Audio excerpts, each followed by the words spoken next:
வணக்கம் சார். அதாவது நாகை சுனாமி குடியிருப்பில் மேற்கூரை இருந்து விழுந்த 2 வயது குழந்தை உயிரிழந்து உள்ளவர். தாய்க்கு காயம் ஏற்பட்டுள்ளது.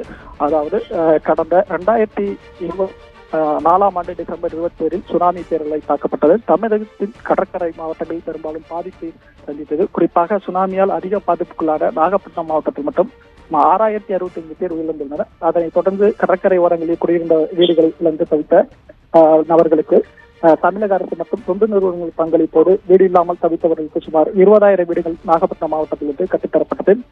குறிப்பாக 2004 ஆண்டு கட்டப்பட்ட வீடுகள் தற்போது 20 ஆண்டுகள் ஆன நிலையில் பெரும்பாலும் பழுதடைந்துள்ளது. இதனை சீரமைக்க வேண்டும் என தொடர்ச்சியாக கோரிக்கை இருந்த நிலையில் இன்று 2 வயது குழந்தை அந்த சம்பவத்திற்கு பலியாகியுள்ளது. அதாவது குறிப்பாக நாகப்பட்டினம் மாவட்டம் பெல்லூர் சுனாமி குடியிருப்பில் வசித்து வருவர் விஜயகுமார், இவரது மனைவி பாண்டி மீனா, இவர்களுக்கு 3வது குழந்தை உள்ளது. இந்த நிலையில் நேற்று இரவு குடும்பத்தோடு வீட்டில் தூங்கிக் கொண்டிருந்தனர். இரவு 12 மணி அளவில் திடீரென வீட்டின் மேற்கூரை இருந்து இவர்கள் மீது விழுந்தது.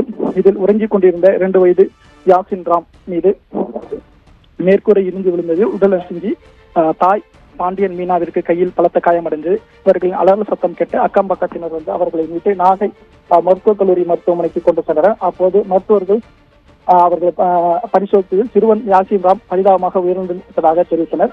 தாய் பாண்டி மீனா மருத்துவமனையில் சிகிச்சை பெற்று வருகிறார். தற்போது சிறுவனின் உடற்கூறு ஆய்விற்காக ஒரத்தூர் அரசு மருத்துவக் கல்லூரி மருத்துவமனையில் வைக்கப்பட்டுள்ளது.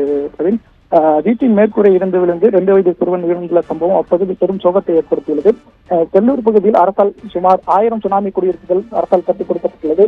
20 ஆண்டுகளுக்கு முன்பு கட்டப்பட்ட வீடு அதன் மேற்கூரை செல்லமடைந்துள்ளது. சுவர்களும் வெடிப்புகள் ஏற்பட்டுள்ளது. அந்த காட்சிகளை நம்மால் பார்க்க முடிகிறது.